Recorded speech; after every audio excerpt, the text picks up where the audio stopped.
Well, hey, Edwards fans, what's up? Pastor Matt Everhart again from edwardsstudies.com. Last time we talked about where to begin your Jonathan Edwards readings, and I mentioned a very simple book. It even had cartoons in it. James P. Byrd's book, Jonathan Edwards for Armchair Theologians. Well, today we're going to kick it up a notch, and we're going to talk about where to begin reading Edwards himself. And I and many others would agree that the best place to begin getting to know Jonathan Edwards is through his sermons. He was a preacher, after all, preaching every Lord's Day for 20-some years to his congregation, and much after that to the Stockton Indians. And probably the volume I would say would be a great place to begin is this hardback edition of his sermons by Hendrickson. This is a great edition because it contains most of the famous sermons that you're going to hear talked about throughout your studies of Jonathan Edwards.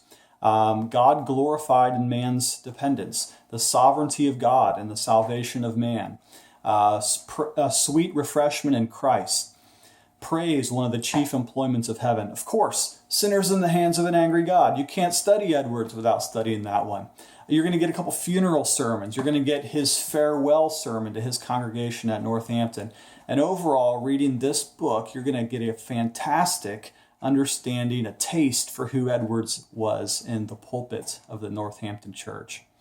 So you can get this book right down here on the link to Amazon. Again, it's just $13. That's nothing, right? Cost of books these days. So tune again next time at edwardsstudies.com, and we'll continue our journey through the readings of the Northampton Puritan Jonathan Edwards.